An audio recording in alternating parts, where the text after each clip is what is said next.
Buenas tardes a todos. En este video vamos a hacer la segunda parte de nuestra revisión de convulsión febril. Los invito a ver el primer video, el link lo voy a poner abajo en la descripción. Habíamos quedado en el abordaje diagnóstico. Ahora, como les dije, lo más importante es identificar la fiebre y cuál es la causa para tratarla. Entonces, en este estudio nos deja ver que realmente la gran mayoría de pacientes, el origen de la fiebre es indeterminada, pero por lo general se asocia a infecciones del tracto respiratorio y como dije al inicio, los virus son los más importantes. También hay pacientes con otitis media, neumonía, gastroenteritis y la gastroenteritis también, sobre todo viral. Entonces hay que identificar y vean que la meningitis bacteriana está al final, es la minoría de los casos. Sin embargo, nunca debemos olvidar que es uno de los diagnósticos diferenciales más importantes.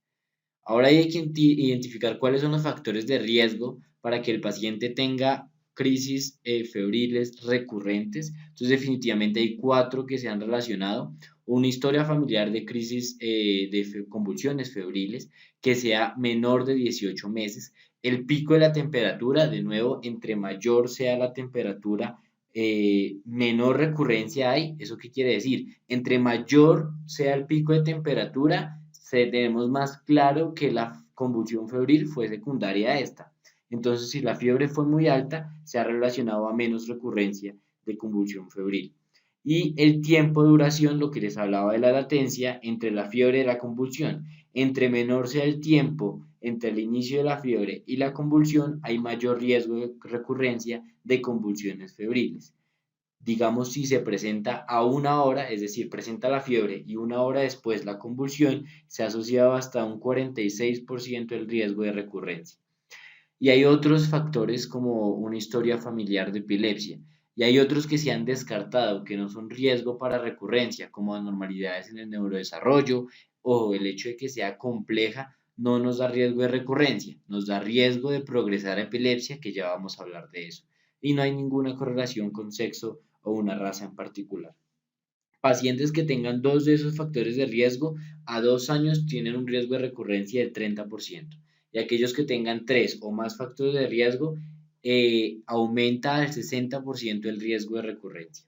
Ahora hablemos del riesgo de progresar a epilepsia de estos pacientes. Entonces hay que decir primero que los pacientes con una convulsión febril simple, que recuerden que son la gran mayoría, tienen el mismo riesgo de progresar a epilepsia que la población general, que es del 2 al 5%. Entonces realmente es muy bueno y el pronóstico es favorable.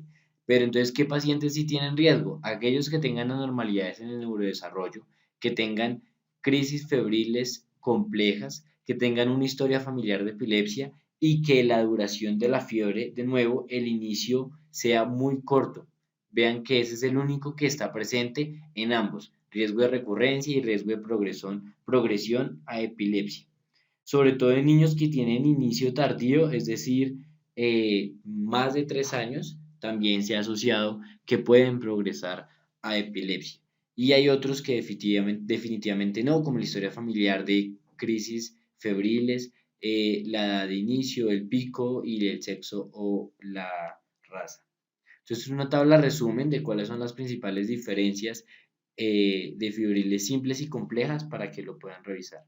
Y hay otro concepto que es el estado epiléptico febril, que son convulsiones continuas o intermitentes, es decir, el paciente no se recupera, puede estar en el periodo posictal y vuelve a entrar en un episodio convulsivo, que no haya recuperación neurológica, que duran 30 minutos o más.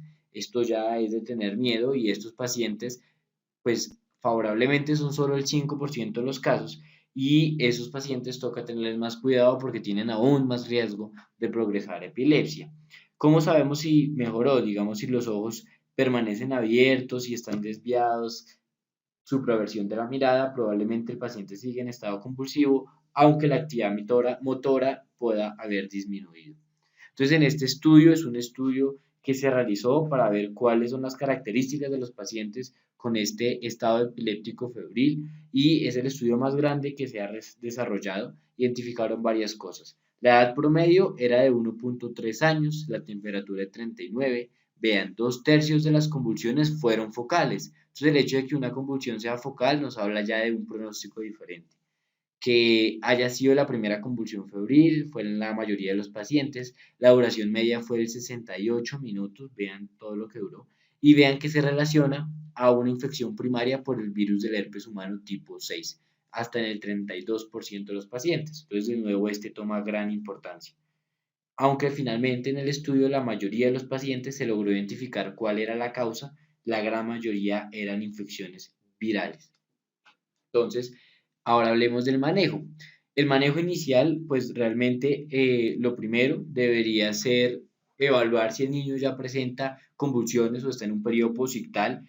Idealmente, lo primero siempre es evaluar el triángulo de aproximación, hacer el ABC, identificar la vía aérea, si es necesario, pues asegurar la vía aérea. Pero la gran mayoría de pacientes con convulsiones febriles, cuando llegan a urgencias, ya han pasado todo el episodio y pueden estar como en su línea de base. En este caso, pues el manejo es sintomático y debemos tratar con antipiréticos como acetaminofén la fiebre y de nuevo identificar la causa de la fiebre para manejarla. Si tiene gastroenteritis, pues manejar la deshidratación, si tiene síntomas respiratorios, evaluar si puede ser viral o bacteriano y todo por el estilo. Ahora, ¿qué pasa si el paciente persiste convulsionando? Entonces tenemos que evaluar desde el inicio de la convulsión, si lleva más de 5 minutos en una convulsión, se debe usar manejo con benzodiazepinas. Entonces el manejo inicial se prefiere que sea intravenoso. Entonces de poderse hacer intravenoso se puede hacer con diazepam, dosis de 0.1 a 0.2 miligramos kilogramo, o lorazepam, dosis de 0.05 a 0.1 miligramo kilogramo. Realmente los estudios han demostrado que han tenido similares tasas de efectividad, entonces se podría usar cualquiera de los dos. Si persiste, se puede dar una dosis adicional del mismo, es decir, 2 dosis. Si de pronto no tenemos posibilidad de un acceso intravenoso, podemos usar otras opciones. El diazepam rectal, dosis de 0.5 miligramo kilogramo, o intranasal, dosis de 0.2, o midazolam bucal, dosis de 0.2 miligramo kilogramo. ¿Y qué dicen los estudios? Que realmente las benzodiazepinas bucales o intranasales pueden ser tan efectivos como los intravenosos para tratar el estado epiléptico. Entonces, realmente pueden ser utilizados. Y si persiste, en el caso del paciente con estado epiléptico febril, más de 30 minutos, podemos iniciar el manejo con las benzodiazepinas, dar 2 dosis y después de 2 dosis se puede usar otro anticonvulsivante. ¿Cuáles podemos usar?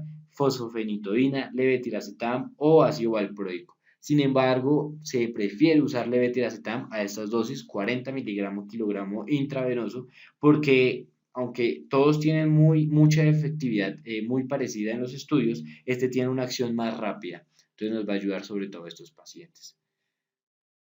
Ahora hablemos del pronóstico. Como les dije, los niños con convulsiones febriles simples, que son la gran mayoría de los pacientes, tienen un pronóstico favorable. No aumenta la mortalidad, no tienen alteraciones neurológicas a largo plazo, no tienen alteraciones en un neurodesarrollo. Realmente lo único que nos deberíamos preocupar es en tratar la fiebre adecuadamente y lo que esté causando la fiebre.